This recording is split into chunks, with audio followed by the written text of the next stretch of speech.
hunting, fishing, cooking, camping, conservation, travel, gardening, photography, family. family. Family. This is the Outdoor Rules Podcast.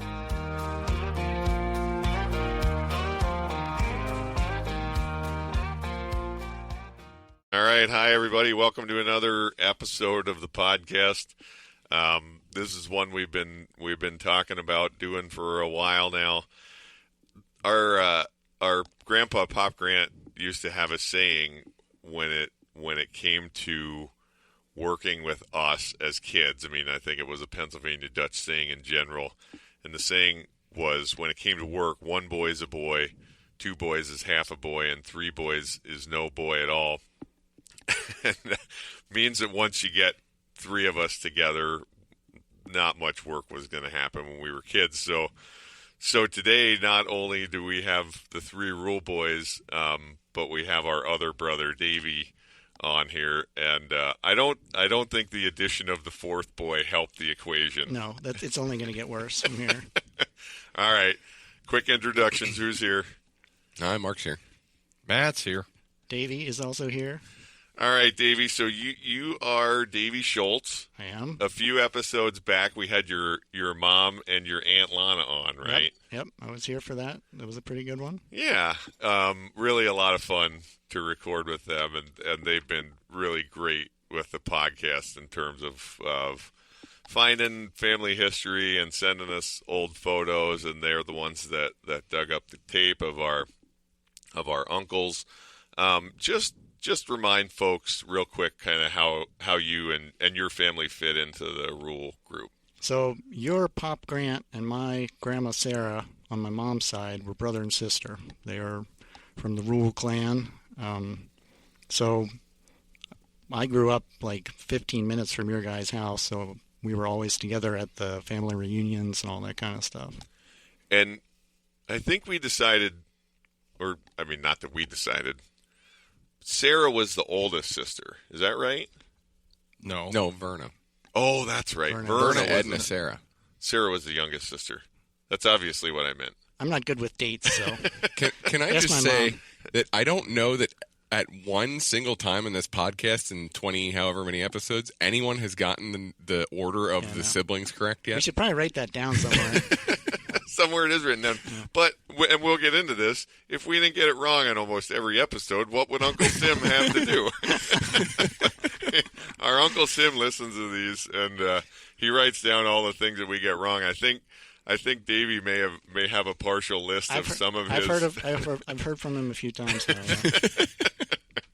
So, again, as we mentioned in the past, Davey's grandma and Grandpa Sarah and Bobby, they're the ones that lived just 2 doors down from where we are now. So while we're kind of close with a lot of extended family, the connection with you, Davey, is a little closer because of that, right? Yeah. I was my family was here just about every Sunday when my grandparents were alive, just visiting them, and if you guys were around, we were doing something while we were here. So right, and as far as how you fit in with us, Matt is older than you. Yep.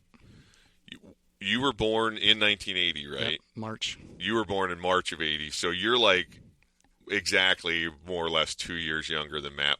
You and I were born in the same year. You're like 3 months older than I am. Yep. And then obviously that makes Mark's the youngest. Mark is the baby. Yep.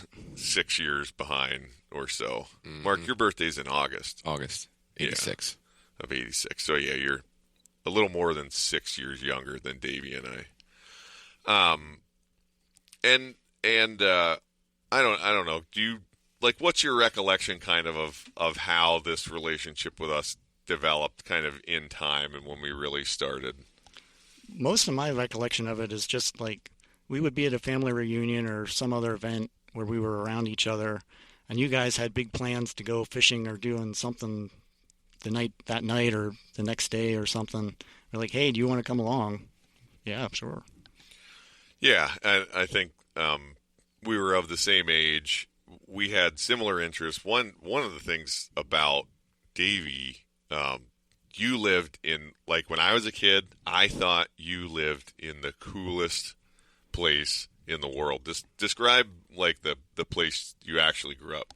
As I was thinking about what I was going to talk about in this podcast, that was one of the things that I kind of wanted to bring up, was that I think, like, I was a nature lover before I ever started, like, hunting or fishing. I think a big part of that is where I grew up, in that house. So it's basically, my parents own like 10, 11 acres down in Lancaster County.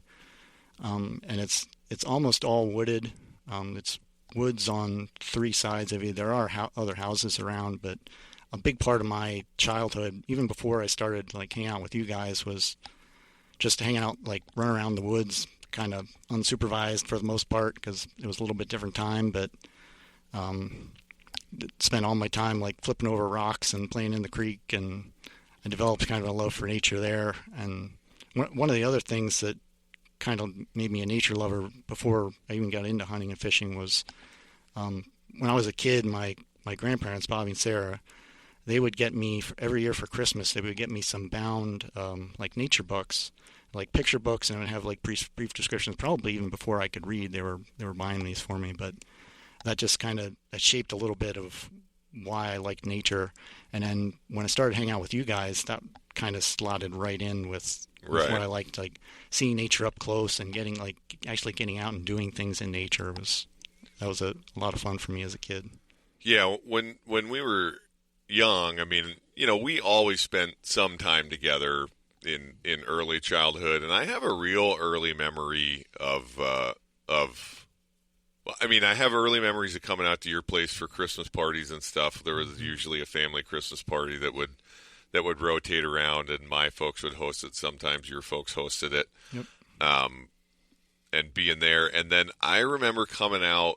Well, I remember a couple things about that place. One was coming out one time and hunting and finding morels. Yep. So there's morels on your folks' place there. I've been looking the last, I don't know, 5-10 years, and I'm not sure if they're just not there anymore or what, but I haven't been able to find them. Oh, really? Just really? went out the wrong time of the year, but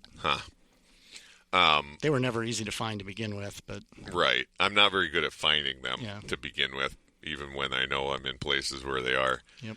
But I remember we went back to your place and our folks made pizza and put morels on pizza. Do you not like mushrooms? Yep. Yeah, I probably wouldn't have eaten that. I would I would not have a problem going to hunt for them, but I wouldn't have eaten any of them probably. Right. And then the other cool thing that I remember about your folks' place was that we would go out there and cut Christmas trees, right, Matt? Mm-hmm. You remember that? Yeah. I mean, it feels like we must have done that for at least, half a dozen years or something? I don't know. I mean, we definitely did it a few times.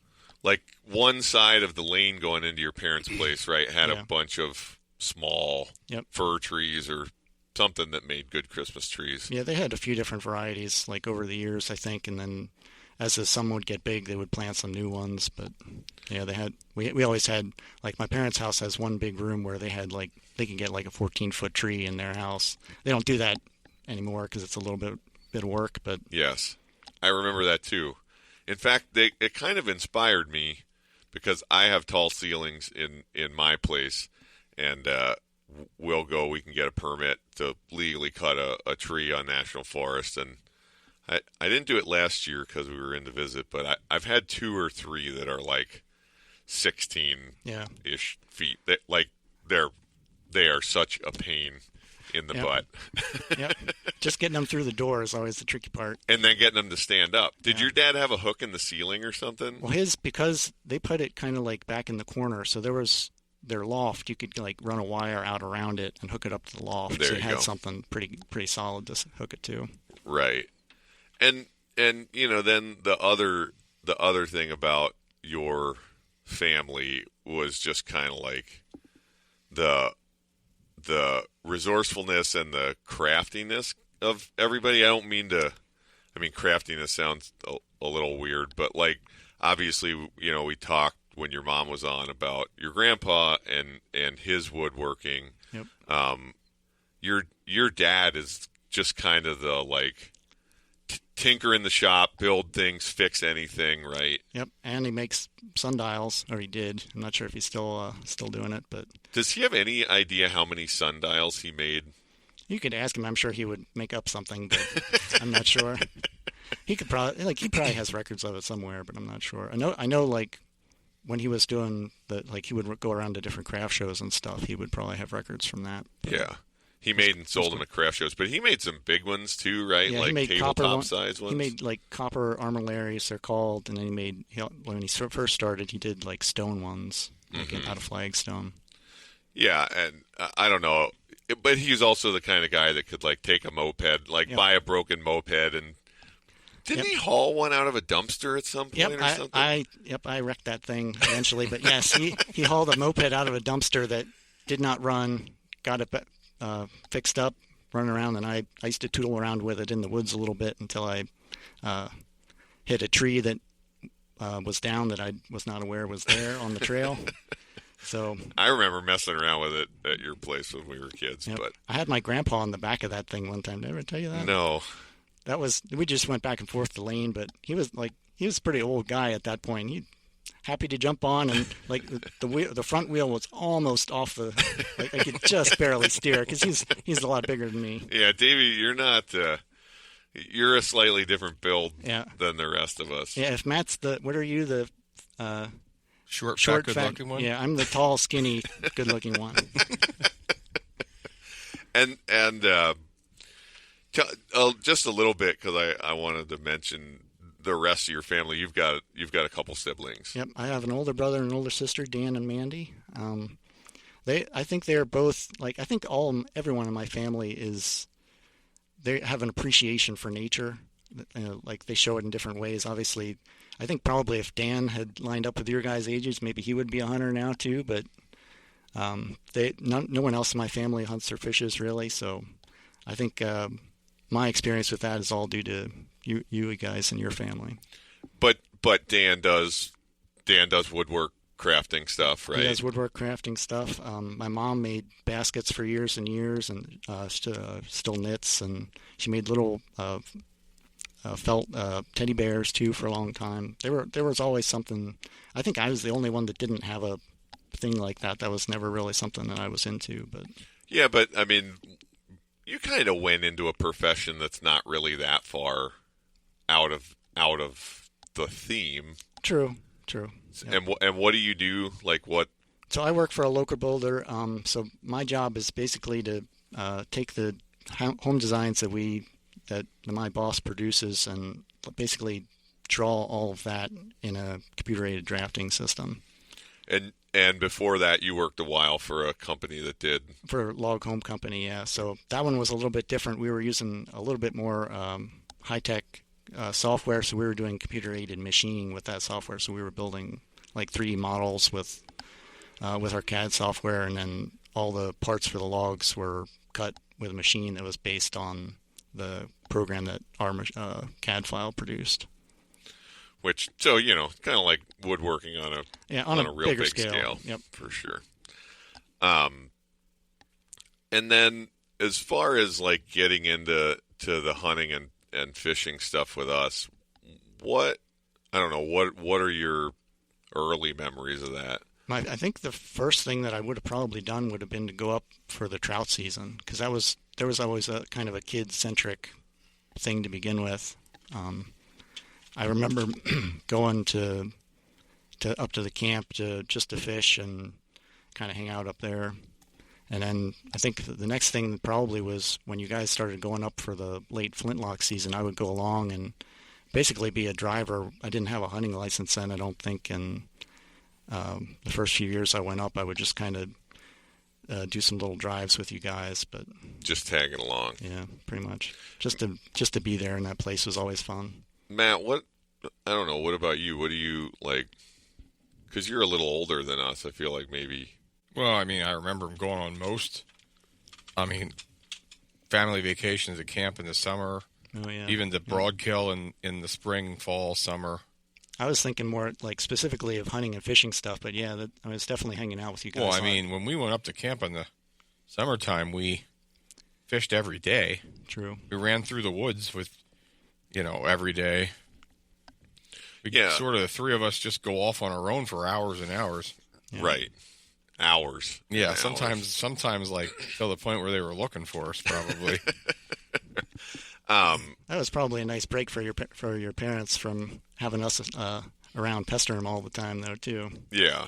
But, I mean, almost, I wonder, when, I wonder what age we were the first time you went to deer camp with us on family vacation, is because I don't really feel like I have this recollection of those vacations before you were part of them.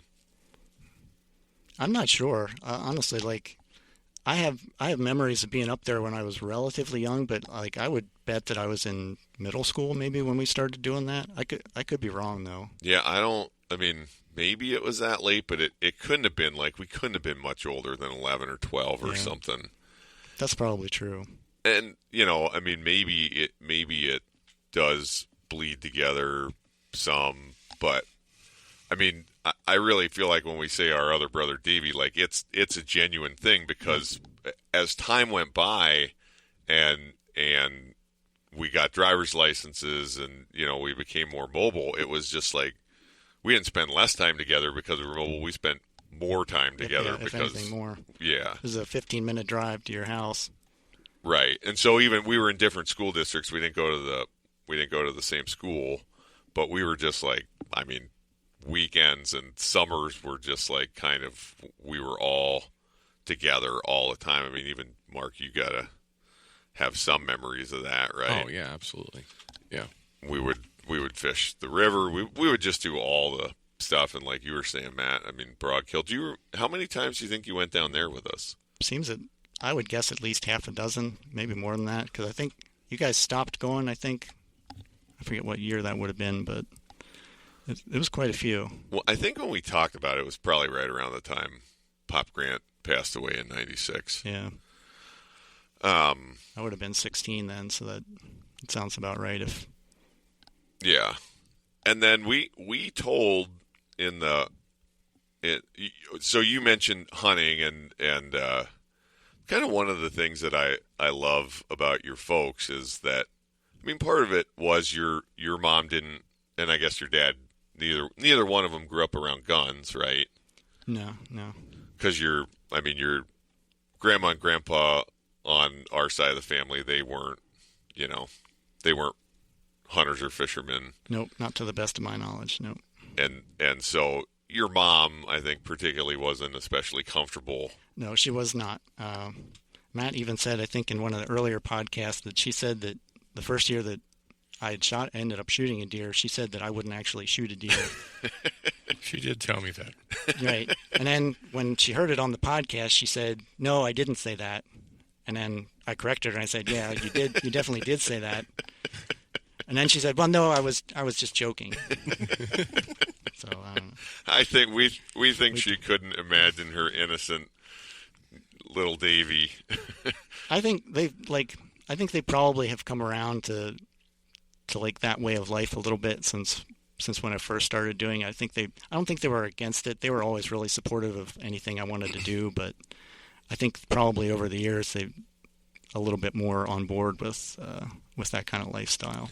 Yeah, and I think for me, you mentioned it with with where you lived and Bobby and Sarah buying you, nature books. I think part of what your family and your folks gave me was an appreciation for other people that really felt connected to nature in ways that had nothing to do with hunting and fishing. Yep. I would love to hear your telling about that first deer. Okay. So my recollection of it is this was during the flintlock season, the late flintlock season. You guys did a whole episode on that. So we were doing deer drives. I think we weren't doing any stand hunting then, right? We were doing almost exclusively deer drives in that late season. Yeah, we didn't. We pretty much drove. Yeah, when we were at deer camp, for sure, it was all driving. Right. My recollection is that there was snow, a decent amount of snow on the ground, probably at least 4 or 5 inches. We were doing a drive that I think we had I'm trying to remember if it's exactly where it was, but I could go and find it if I was up there, but I don't remember the name of the place where we were. But it was along like a long side hill, and driver started out like on the one end of the side hill and just drove the entire length of that side hill to us. And Jeff, our cousin / uncle, was below me, and I was the high guy on the side hill. And as there was a group of deer coming almost directly at me, basically. And at that point, I'm trying to remember if I'd ever shot at a deer prior to that. I think I might have, with a flintlock, I might have taken a few shots and not gotten anywhere close. I kind of remember it being the first deer you ever shot at. It might have been. I don't have real clear memory of hunting before that, so that could very well be. It's a better story if it was the first deer you ever shot at. Yeah, it was definitely the first deer I ever shot at. You should have shot that deer and quit. I should have, yeah. You're getting better at this podcasting thing already, Davey. So the deer coming straight at me, my recollection is that there were probably 7 or 8 deer, and they were maybe just like a few yards below me, but they got to within like maybe 25, 30 yards, and I put my arm against the front end of the gun arm against a tree, try to steady myself, and cocked the hammer, pulled the trigger, big puff of smoke, couldn't see anything, didn't know what had happened, deer scattered everywhere.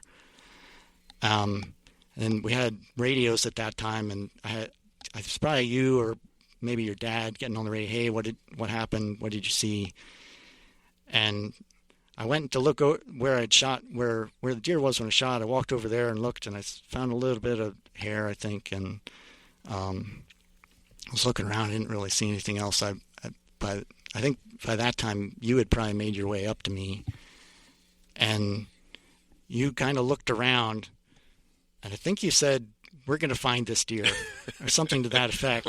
Because at that point, I didn't really know what I was doing. What I remember was I walked up to you, and I think Matt and I were maybe together. Were you right there with us, Matt? I don't remember. But I walked up, and you had actually found some blood. Okay. And, yeah, there might have been some right where I shot, too. Yeah, you said there's some blood here, and so I came to you, and you were like, well, here's the blood. What do you think? And I don't mean to be too graphic, but it was in the snow, and the blood trail itself was about 4 feet wide, yep. Just like a strip going down through the woods. Yep. And you said, is that good? I said, yeah, we're going to find that one. So, yep. Yeah, and I remember the deer had been below you. Yeah, yep. I think when you shot it, it probably hit an artery in the neck, went through the vitals in the chest, and it exited. So it was. Yeah, it was a good blood. Knowing what I know now, it was a really good blood trail. Yeah, and I think the deer was like basically one step farther than we could see. Pretty much, yeah. Down the woods where we were standing. I've never made that good a shot with a flintlock again. I don't know what happened that time. You didn't know how hard it was. Yeah. It's some sort of beginner's luck or something, yeah. That does help. Did I tell the story in the Flintlock episode about you standing in the bottom of Little Moors? I think you touched on it. Yes. It's like my favorite flintlock. It's one of my favorite flintlock hunting memories is standing there on that hill like 75 or 80 yards from you, and I swear that those deer were, I mean, like they were within 10 feet of you. Yeah. If I'd had a bayonet, I would have been in business. And you're just like, I'm standing there like trying to figure out what you're doing. Yeah. And I can see like a little bit of movement, and I finally like what dawns on me is like it's you pointing the gun at the deer, like click, cocking the hammer, click, click, and just nothing. Yep. My recollection of that is that I think at that point I knew a little bit about how to get those things to go off, and I was getting spark, but it wasn't good spark. You know what I mean? Like it was definitely doing something because you can see it going off right next to your eye when it sparks, but it just wasn't hitting the pan at all. So, what do you call them, Mark? Beautifully imperfect. Beautifully imperfect. That would have been a great story if it had gone off in the last one, though. I don't know. I think it's better this way. Okay. We would have just remembered that you got a deer. That's true, yeah. But then you did. I mean, you kind of took it up hunting deer wise. You took it up pretty much full bore from there, right? Yeah. Yep. I got into archery after after the flintlock season then, and then I ended up killing my first buck with a compound bow. So I think there's probably not a lot of people that have killed their first deer with a flintlock and their first buck with a bow. I think that's probably fair.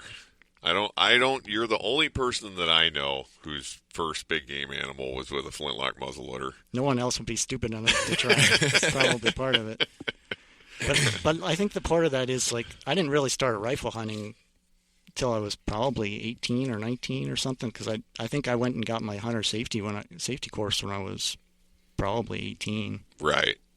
Maybe a little younger than that, maybe 16. Like when I could first drive, I remember driving myself to it. But yeah. What's the name of this podcast again? Rules of Thumb? Rules of Thumb. Outdoor rules. Got it. And then have you killed the biggest deer that any of us have? Like, do you have the biggest buck among all of us? I know from the buck that I killed a couple years ago in archery season, Matt said while we were up there with it that he thought it was the biggest buck that anybody had ever killed at camp. Oh, absolutely. Yeah. I think that's without a doubt. But I don't know if that's bigger than, like, I know you guys have been out west a few times. Like, obviously you're hunting out west a bit. I've never come close to it. Not whitetails. That deer's got to be the biggest deer that any of us have killed. Your dad has one that's probably roughly equal, if I would say. Dad's 10-pointer might score about the same. Yeah. We only but I think mine. your deer's probably bigger if we're talking gross, for sure. And what was kind of the brief story of that deer? The brief story of that deer. Yeah. Okay. So we Matt and I got up to camp in archery season, probably early November, right? We got up, I think, on a Wednesday. We hunted Wednesday evening, Thursday, and I had been kind of slowly moving my way up a hill in a property you guys had access to up there. Just kind of moving my stand. Like, I would hunt the night before, and then I would move it like during the day the next day and hunt the evening, and then hunt it again in the morning. And then I think it was Friday morning then. Well, actually, we should back up a little bit. On Thursday night, our Uncle Bob had come in. You could see he was a little bit shaken. He had shot at and missed a really big deer. A deer that he described as really big. Really big. And he said that it had an enormous drop tine. And I think he was hunting from the ground, too. Yeah. I think he had an issue with his tree stand. He wasn't up in a tree, so he was trying to shoot it from the ground. And with a compound. So he was a little bit shaken coming in that night, I think. And but the next morning, so where he was hunting was probably 200, 300 yards away from 300-400 yards from where I eventually shot him. But got up there in the morning. I didn't really like the spot that I was in because there were all these little beech trees, and they all had their leaves yet, and you could not, there were no shooting lanes anywhere through there. So the only real shooting lanes I had were on the trail that I was on, up and down the trail.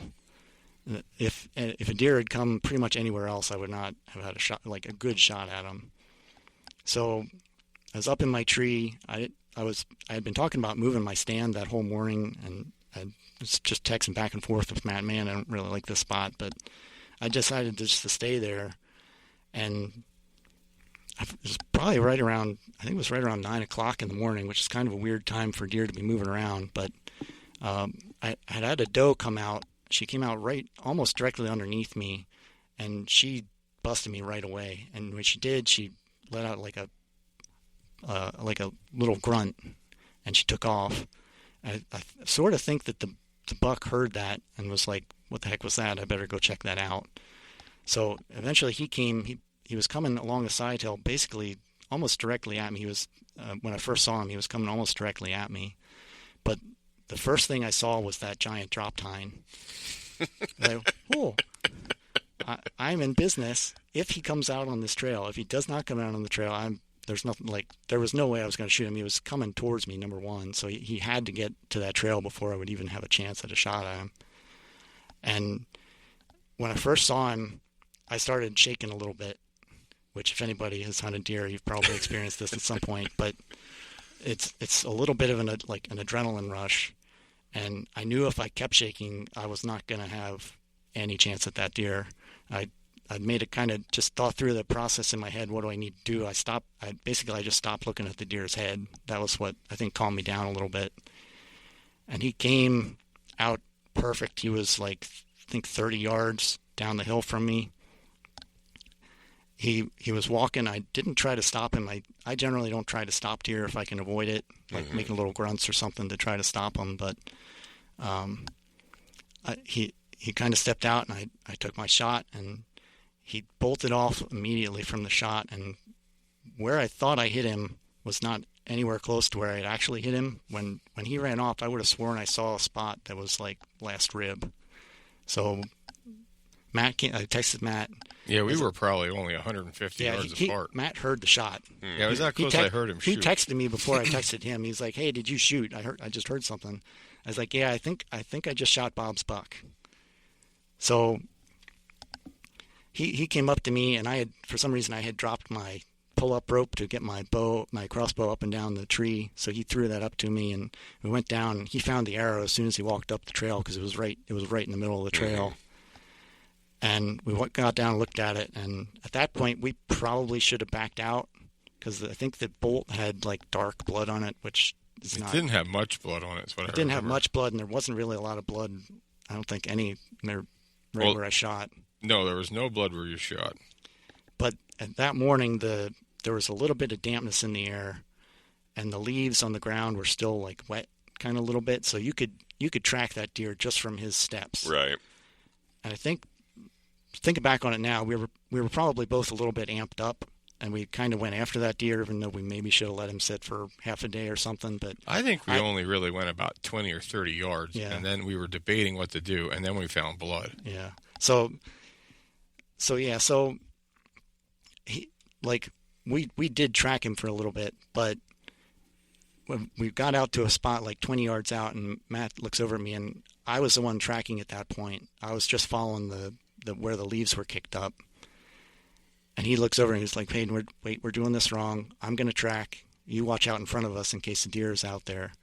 And I think the reason I've sort of felt comfortable going after him was because I was pretty sure I'd heard him crash. There was like a series of loud crashes, which is usually a good sign. But at that point, like when we switched tracking, we went another like 10 yards. Matt looked over at me and was like, "We're going to find this deer dead."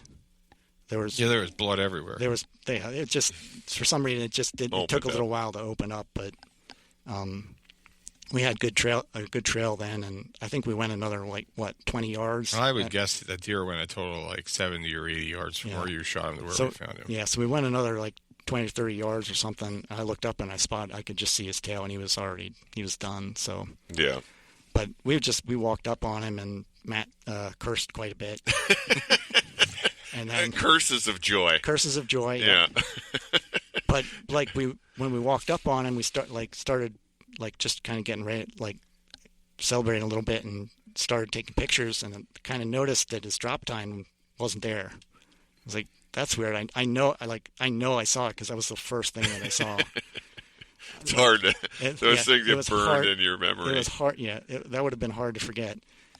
But we looked all around. His son and your guy's dad, Hunter, and Randy came up, and they helped us look for the drop tine. They helped us get the deer out then. And Bob I think Bob was on his way home. He had maybe been at camp yet, but he came out just to see it, and so he got to see it before he left then. But I think it's funny, because we're all guilty of it, and especially when you don't get the deer, like what happened to Bob. It's like, "Oh man, I missed a giant, and I think he might have had a drop tine," and there's a little bit of a tendency to be like, yeah, Okay, Sure, Bob, I mean, yep. well, I'm sure you saw a nice deer. Yep. I mean, I know I did it one time. I saw a deer at the place Matt and Mark hunt all the time. That then got taken in rifle season by somebody else, and like in my mind, that deer was like Bambi's dad size buck, and it was a nice deer, but it wasn't like it wasn't like this buck that you're talking about. I've definitely had other bucks that I've killed that I thought were a lot bigger when I shot than when I actually walked up on him. That was not the case here. Like, he was every bit as big as I thought he was. Yeah.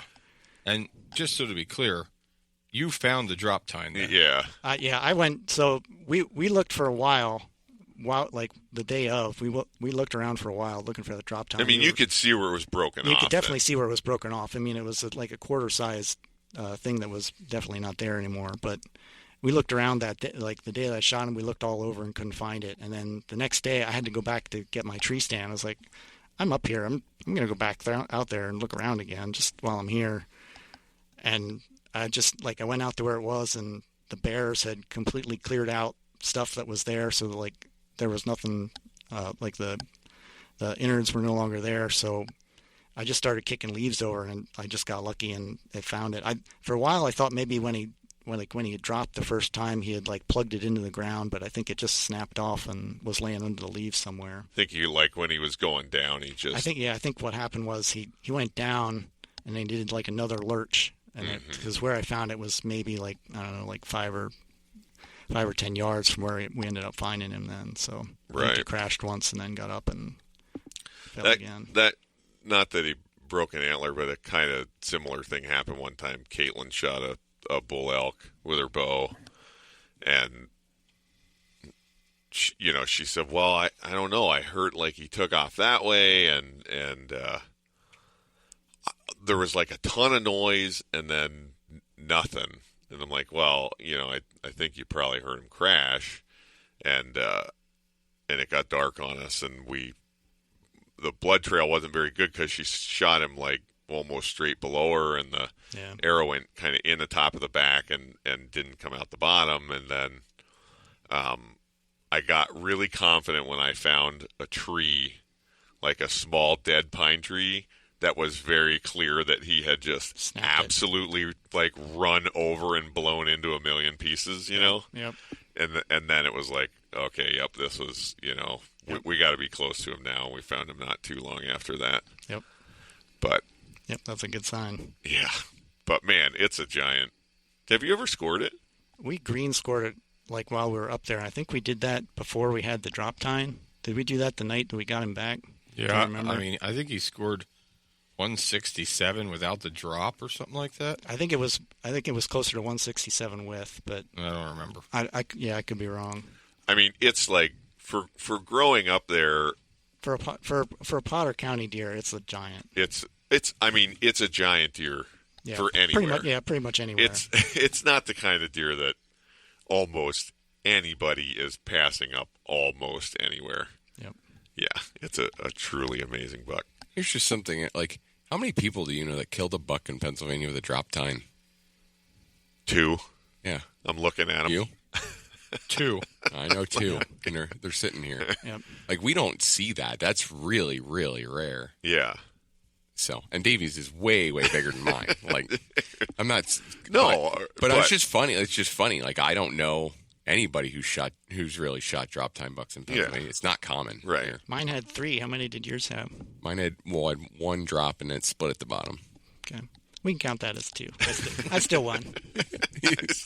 You won. Yeah, Davey, I don't think it's really hard to There's argue. no competition. No. It would take 2 of mine to be close. None whatsoever. It's not that much difference, but I don't know what about fishing? You're not doing a lot of fishing anymore, right? I don't know. I don't know why. It just life gets in the way sometimes, but I do have one story about going to the river.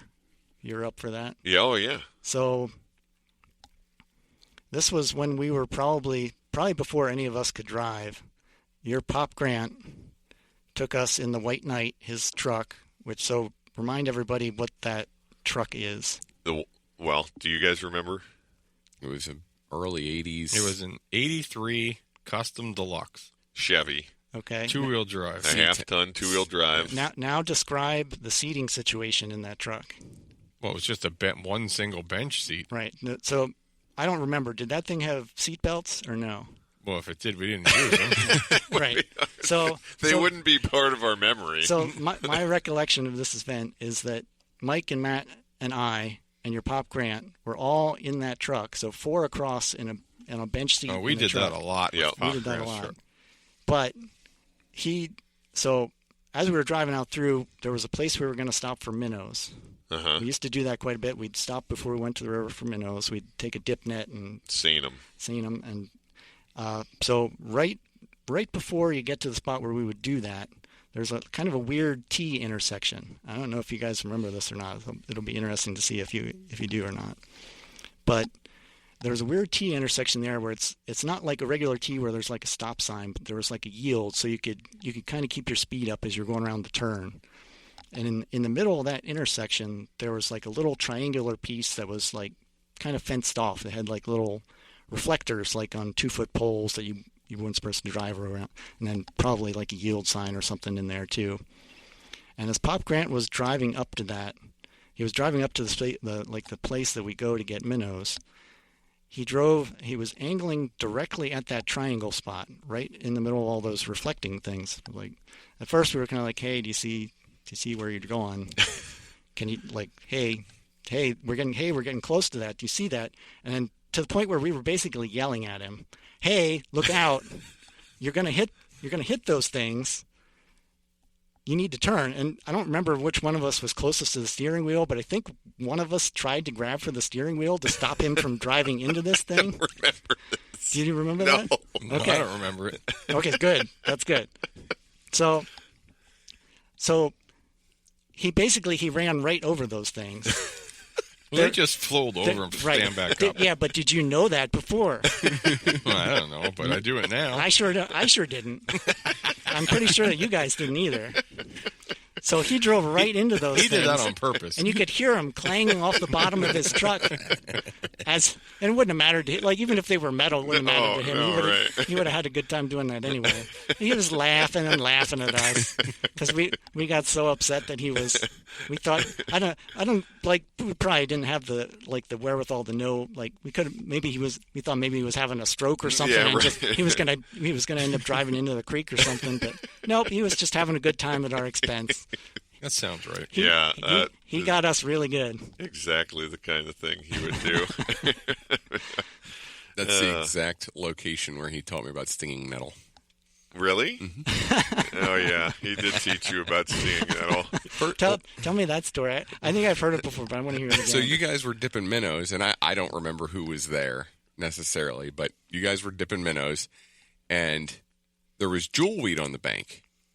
And jewelweed is an aquatic plant. I'm sure it has a bunch of different names, but that we call jewelweed around here, that they use for healing, almost like an aloe vera.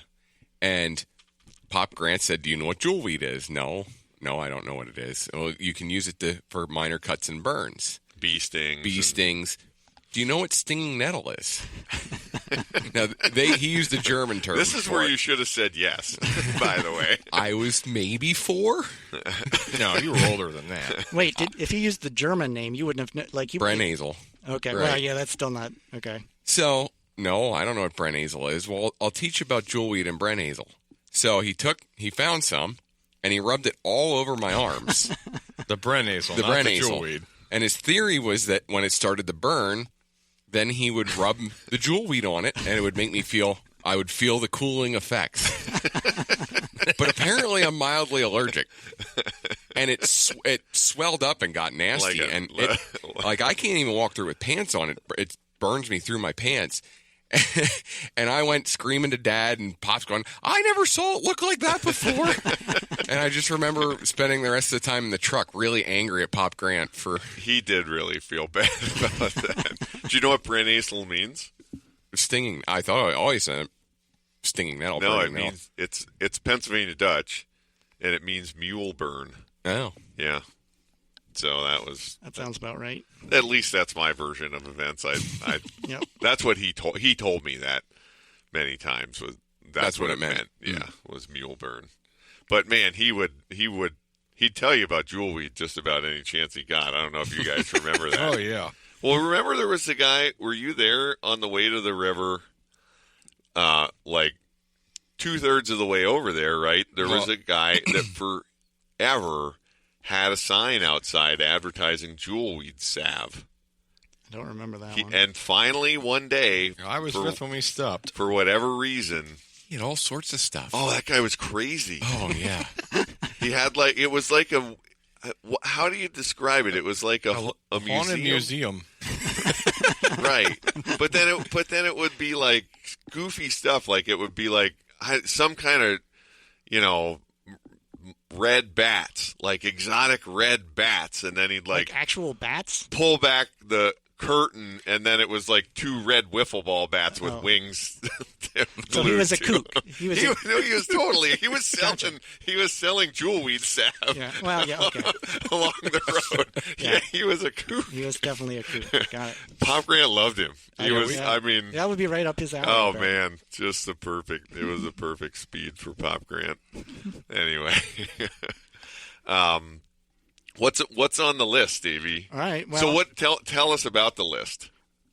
So as I've been listening to the podcast, it's been jogging memories here and there. So I have a list that I keep with me when I listen, and I've just been jotting down stuff that I thought might be interesting to you guys and our family members, who are the only people that are listening to this. Dozens of as far as I listeners. know, are the only ones listening. Mima, to and my mom and your mom will. aunt and Simon now too. So Simon's aware of it, but yeah. So wait, what's the name of this podcast again? Outdoor Rules to Live By. Outdoor. You want to change it? Rules to live by. I have a couple more if you want me to just Okay, should I bust them out right now? Keep going. Rules of engagement. I kind of like that one. And rules of attraction, which doesn't really fit, but I thought it was a good one anyway. Hey, I'm cute. That could be Matt's Oh, yeah, podcast. yeah. Matt's Spinoff podcast. Exactly. Rules of attraction. Boy, I'd listen. Am I just going to give marital advice the whole time? Here's what not to do. Yeah, we should both start a podcast for that. I think, maybe. Anyway, so yeah, I had most of like the deer hunting stories. I think we already covered. There was one that maybe I could talk about yet that we didn't talk about, that you guys weren't there for that one, but I think it's an interesting story. It's I've been referring to this buck after I shot him as the ghost buck. So I'm going to start at the back end. So after I killed this buck, I took him to the butcher, and I heard from the butcher a few months or however long later, a few weeks later. He said, "Hey, did you have an interaction with this deer before?" That's a weird question. No, I did not have an interaction. It was the first time I had ever seen the deer. And he said, "Well, we found in its spine, like in its backbone, a broadhead that was completely healed over." And he actually cut it out for me. I didn't ask him to, but he cut it out for me and sent along when I got the meat back. And it had definitely been from at least last year, like the previous year or the year before. So it's like, well, that deer survived a pretty incredible injury. It was like right along his spine. If it had been like 1 inch in either direction, it's probably dead. Mm-hmm. But how I actually killed that deer, it was really early in the season. I think it was the second weekend, which everything's still, like, people do not, from Pennsylvania in hunting archery season, everything is still green at that time usually. And I had gotten up in my stand. I hadn't hunted the week before, and I was sitting up there, and at that point in my hunting career, I got up really early. Like, I was up there probably an hour before it was shooting light. I'd just sit in my stand and kind of sit there. But just as it was starting to get light enough to shoot, I started looking around, didn't see anything. Looking around some more, and I looked back at probably 10 or 15 yards from the base of my tree. There's a really big, wide deer standing below my stand that I did not hear come in, and have no idea which way he came from.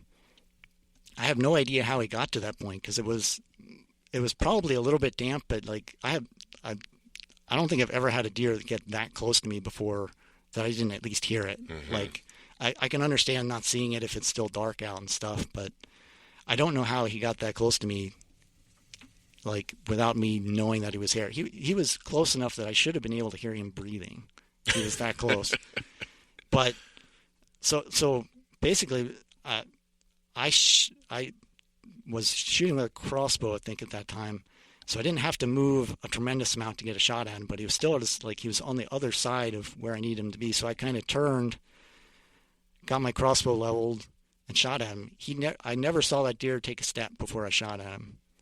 I don't know, like, I think he probably was on the trail that I had walked in and knew something wasn't right, but he just didn't know where it was. So he was, you know how sometimes, especially bigger bucks, they'll just stop and not go anywhere. Right.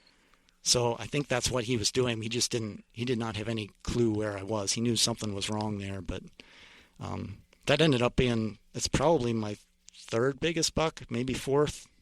But he was really wide, and he just didn't have a lot of, like, tine length. And I'm wondering if that was maybe because of the injury he'd sustained the previous year. I know sometimes if they have traumatic injury, that can affect the antler growth. But yeah, it was just an incredible experience. I don't think any of you guys came over to see that deer, but I know I brought the antlers over for you guys to look at. I don't remember helping recover that one. Yeah, that was at a point where I sort of knew what I was doing a little bit, but it was sort of like my first buck. I don't think you guys were there for my first buck either, but I had Mom and Dad come out and take pictures and then shooed them away so they didn't see the next part. But I have a lot of memories of you guys from when we were younger too. Like, there was one story I wanted to talk about and see if you guys remember it at all. This would have been when we were up at camp over the summer, and when I first started going up there, you guys or somebody informed me of the 2-day rule. You remember that? But I think that was Mom. Yeah, I think that was our mother. So if you went to deer camp in the summer, because she probably didn't want us stinking to high heaven, every 2 days you were required to take a shower. So my recollection of this event is that probably it was right around the time I would have started going through puberty. I was starting to be cognizant of the fact that I stank sometimes. So I took a shower the one night for the 2-day rule, which had probably definitely been 2 days. But I took a shower, and then when I got out of the shower, I immediately rubbed myself with my deodorant, so it wouldn't stink for the next 2 days, right? Mm-hmm. And I think we were probably all there. I'm not sure about Mark. I think he probably was there too, but we were all sleeping in the loft at that time. So there's 3 bedrooms downstairs and one loft area upstairs that you can sleep in there. And we were up in the loft for the summer trip. And I got up there and it was just about bedtime, and I kind of leaned back in my sleeping bag and just kind of put my arms up over my head.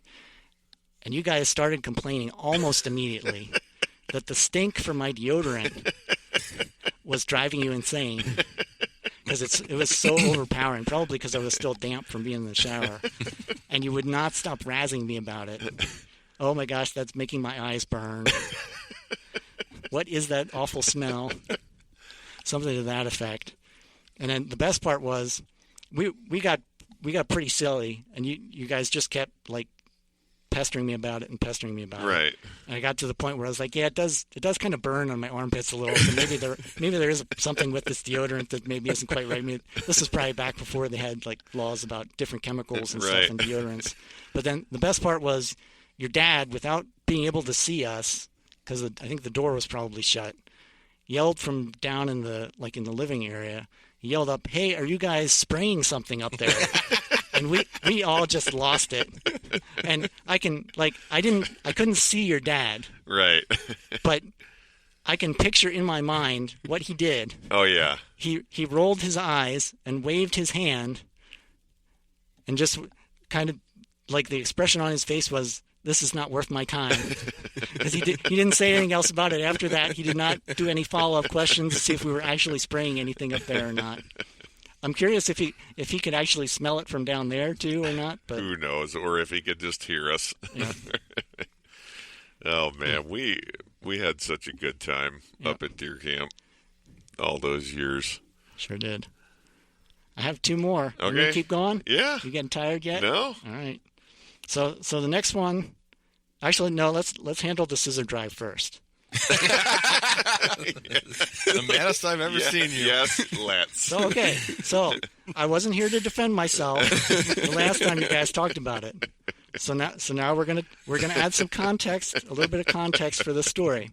So I'm gonna ask Matt, because I think he's probably the most guilty of this. Is it unusual for people during deer drives to get mad? No. Okay. That's common. That's very common, right? Yes. Almost every, if not every other deer drive, Well, something along those lines, right? I mean, there's a lot of disagreements. Right. Okay. So that's one part of that, right? So, second part, I'm going to ask Mark. Mark, what percentage of deer drives would you say that we did? So at this point, I was already pretty familiar with how deer drives work. Knew kind of what this story was, what we were going to end up doing. What percentage of deer drives would you say have people coming from two different directions at the same time? At the exact same time. So if you say there's 25 deer drives we do up there, there's one that we do that on. 4%, Davey. I would, as a scientist, Davey, I would say it's statistically similar to zero. Yeah, that was what I was thinking. So I know I'm pretty sure I've done deer drives on that hill before too, and we didn't do it from two different directions. We probably did them both ways, just not at the same time. Maybe that could very well be. We did have a lot of elaborate setups over the years. So the last bit of context that we need to add here is that I don't think so. Okay, so how often? So I'm going to ask Mike this one. How often have you seen me mad? Oh yeah, not very often. Davey is even tempered, and kind of easygoing in a way that I am envious of. Yeah. I think it's one of those things, like I tell people now, like I used to really like to think that I was easygoing. I think it's something people like to think about themselves. Yep. I have come to understand that I am not. Yeah. But Davey is. Your poor wife. I can understand that. Yes. She is easygoing. She is easygoing, yes. I will say that about her. That's probably a good combo for you guys. Yeah. But so that all that context combined, that's the only reason you guys remember that story. If it had been anybody else that had gotten mad in that drive, no one would have remembered it, because you would have completely understood why you were mad. Because it was a dumb no, okay, wait. Did it work? It was not a dumb drive. No, it wasn't a dumb drive. The execution was very poor. We had a communication breakdown. Maybe more the communication. Right. Yeah. Oh, the execution worked great. Yeah. The deer ran right to you from either side. They only ran from one side. But it was the side that I wasn't looking at.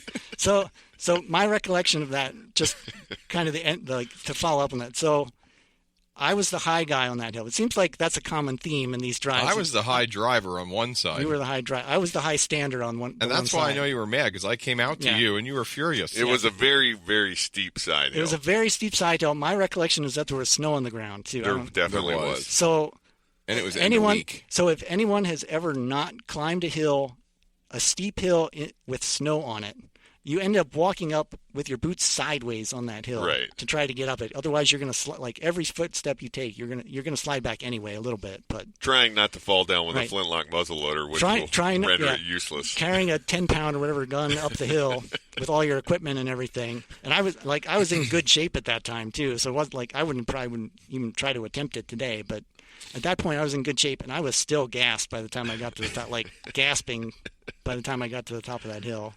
And then the drive comes out, and there's drivers coming at me from two different directions, which made zero sense.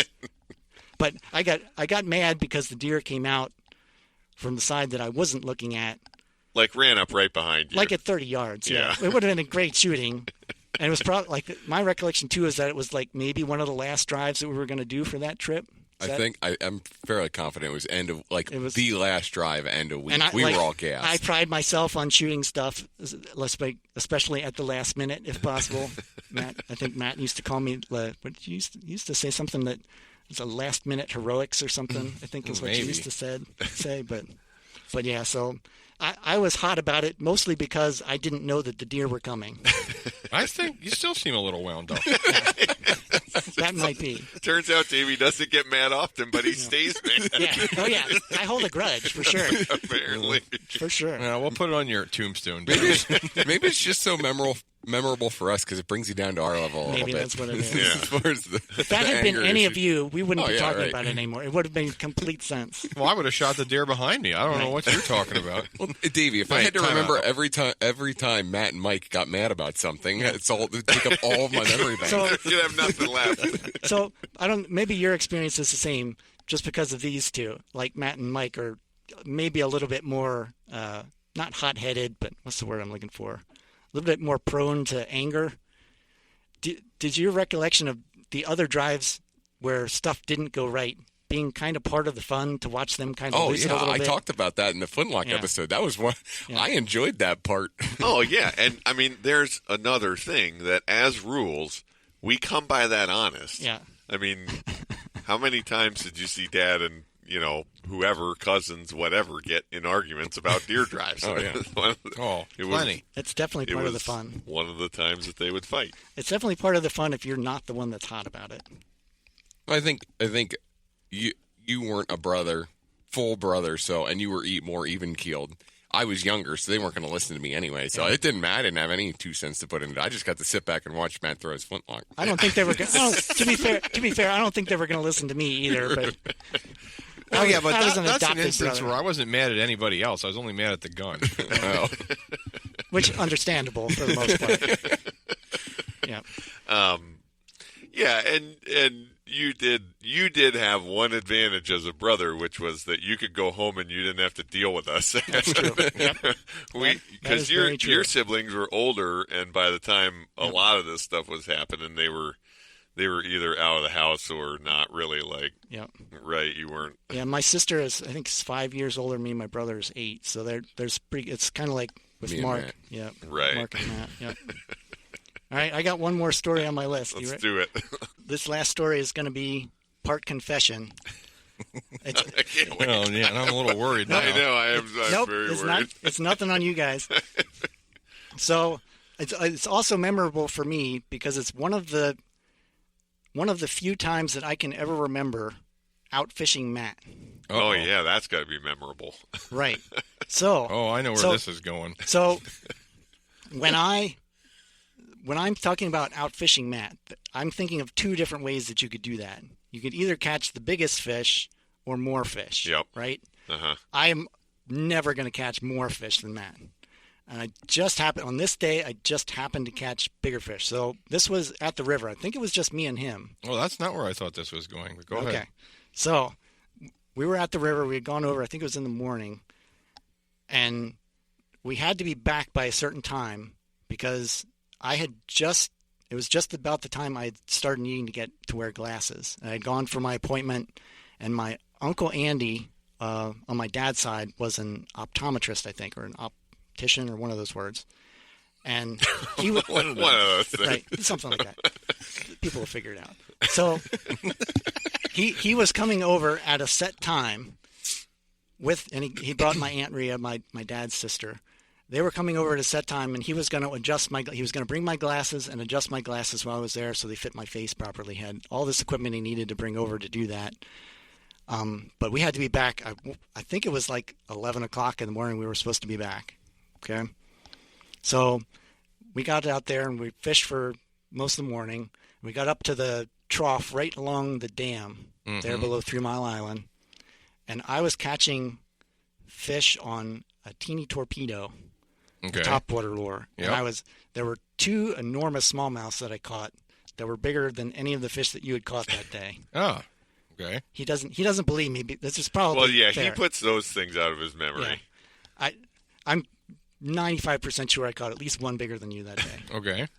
So, where the story actually starts, on our way back, so we had excellent fishing that whole day, right? And kind of lost track of time. It was in a time before cell phones, right? Uh-huh. So Oh, yeah. I don't even know if we had anything on Oh, us to probably. tell time. I never had a watch. I wouldn't have We taken would have anything. ruined every Yeah. anything anything a piece of electronic. yeah. Yeah, like there's like a 75% chance you're getting completely wet every time you go there. Right. So we were there fishing. We're hammering fish pretty much the whole morning is my recollection of it. And then didn't really know what time it was at that point. And we decided, well, fishing started to die down a little bit. It was probably starting to get a little warmer and the fish were not hitting quite as good. So we're going to finally head out here. So we were all the way on the opposite side of the river from where the truck was. So we had to cross all the way back over the river again. And we did, when we do that, normally what we do is we hook our fishing lures on one of the guides of the fishing rod, so that it doesn't like swing around, because you never know if you're going to slip and fall on the rocks over there. They're incredibly slippery. And so I did that, and I hooked it on the guide closest to the reel, the very first guide. And my mistake was as I was walking with my rod, for some reason I turned it around so the tip of the rod was behind me. And what happened was I inevitably found a rock that was really slippy, and I wasn't ready for it. And when I fell forward. So what happened was as I was falling forward, my arms instinctively went out in front of me, but at that point the rod was still pointing backwards. Oh. So when I did that, the fishing lure that was attached to the guide became attached to my leg. Oh. So, do you remember this at all? No. Okay. This is all on me then. Okay. So, when we kind of did a little bit of a triage there to see how bad it was, and the teeny torpedo, one of the treble hooks, was stuck in my leg far enough that it had gone around, but not all the way to the barb. Like you could see the point sticking back out, and it was hooked in the side of my leg. Fortunately, it was not in a spot where there were a lot of nerve endings, because it didn't really hurt all that bad. But it was kind of an annoyance. And we discovered that as I walked, my shorts would kind of move it around, and then it did sort of hurt a bit. I bet. So we didn't have a pliers with us out on the water for some reason, which we probably should have. So I think you had the brilliant idea of cutting my shorts up around the lure, so that the lure was now it was still like tied in with my shorts, but at least it wasn't like when I would take a step, it was no longer pulling on the lure anymore, which actually worked out pretty good. Well, I've always been brilliant. Yeah. So we made it back across the river like that with the hook still on my leg. I don't think we probably should have taken the rest of the hooks off that lure, but You might not have had any way to do it. If we didn't have a pliers, there wouldn't have been a good way to do it. So we got back there. At that time, there was a little store there at Falmouth, and we went in there and asked, and they didn't have a pliers or a wire cutter or anything. We just so happened there was another guy there fishing. We went out and talked to him, and he had a pliers. So we pushed the hook through to the barb, like all the way through, so you could get to the barb, and then snipped it, and then push it back out through again. So the confession part of this is that I think about that time, it was probably, I think I was supposed to be back at, I'm probably misremembering, it was probably supposed to be back at 11. I think it was probably 12:30 by that point. So when I got back, and my parents were like, "Where were you? You were supposed to be home like 2 hours ago." I was like, "Well, do you see this hole in my leg? I had a hook all the way through my leg, and I strongly implied that it made it really hard for me to get back across the river with a hook in my leg, which is entirely true. It's not entirely true. It definitely didn't improve my chances of getting. So what you're saying is you hooking yourself in the leg saved you. It saved me a bit, yeah. So they were definitely more forgiving of my my tardiness with my hook injury. Yep. It still makes me mad that I had to cut that teeny torpedo hook off. Sounds like you ruined a perfectly good lure. I was hammering the smallmouth that day. Yeah, I don't remember you out fishing me that time. The time I thought you were going to talk about was the time you caught the 2 nice brook trout in the first day of trout season. Yeah. Yep. Oh yeah. That was a fun day. I was catching fish so you guys had talked about it a little bit before, but Matt, and to a lesser extent all of you, kind of have this thing where you rush to the spot you want to fish, right? Yep. And you guys had all found your spots, and I was just like, you talked about me being easygoing. I don't care. I'll go fish wherever. So I fished. You guys were up kind of in my recollection is you guys were kind of up in the headwaters a little bit, fishing where the riffles were and stuff. Yeah, there was a beaver dam. Like typical like trout, good trout area. And I was fishing like in the biggest, slowest part.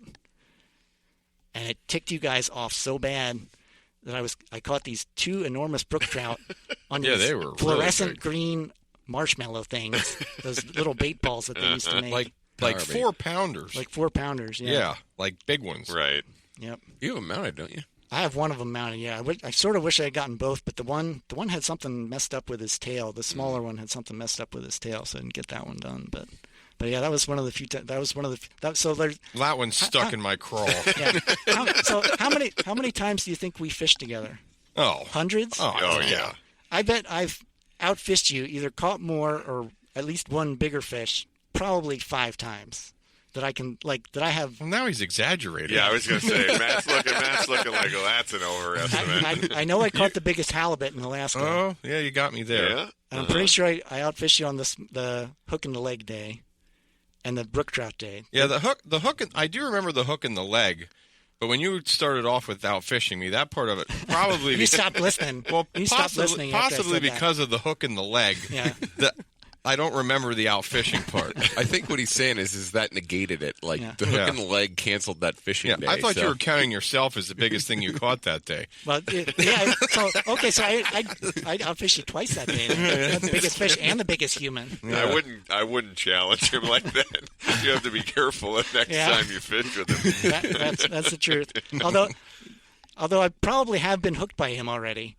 Who hasn't? If I'm thinking about it a little more clearly. Well, Yeah. you shouldn't have been standing there. I can tell you this: I've been hitting the head with about 100 bobbers.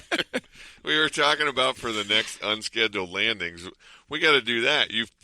Matt has twice fallen in the water out of a boat from the power of his own hook set. That's right. I think we're lucky it's only twice. Yeah. You should add to that the multifloral rose bushes at Speedwell. If you're going to do one like that. Any kind of closing final? I have one other thought for a closer if you're good up for that. Absolutely. So, your sister Kate, the first year I went to deer camp with you guys over the summer, said that I was very nice. I was very polite. It was nice having me there. Second year I went up with you guys, she said it was like I had another brother. Meaning that you guys don't treat her all that well. At least at that time you did. And you were catching on. And I was catching on. Yep. That one stuck with me. I think we paid it back. We called your sister Slimy for years and years. Your sister Mandy. Yeah, somehow. yeah. I don't. Where did Slimy come from? I don't know. She doesn't like it. I know that. She doesn't. No. Oh well. Thanks so much for doing this, Davey. I know that Matt and Mark feel the same. It really is like having another brother, and we're lucky to have you in the family, and we're lucky to have you in our lives, and we appreciate you. Likewise. So. For sure. All right. Yep. Well, thanks again, everybody, for listening to the podcast. As always, you can find all of our content, www.outdoorrules.com. See, and I thought Davey actually didn't know the name of the podcast. he's screwing He was freaking setting me up. So you know what that's from, right? No. Rock Creek? Oh, God. R-O-C-K. Rock. Another story for another time. That's a callback for Uncle Sim. Uncle Sim will love that. That whole joke set up was just for Uncle Sim. The next time you're on, we're going to have to talk about almost getting hit by a ferry in Alaska, Oh, too. yeah. We got that one to talk about, too. I think we should talk about destroying your dad's garage at some point, too. Oh, yeah. Hundreds of thousands of hours of hockey. Yep. Okay. Instagram at Outdoor Rules, also on Facebook, and as always, we would really love to hear directly from anybody that's listening. It's not directly related to us. Yeah. Well, great either way. But you can get us by sending us an email, outdoorrules@gmail.com. All right. Thanks again, Davey. Yep. Thank you, guys. Thanks, guys. I love you guys. Love you too.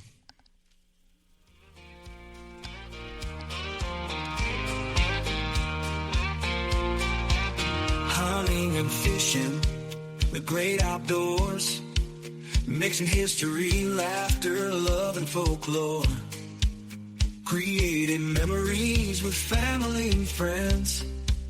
These are the trophies that matter in the end. Outdoor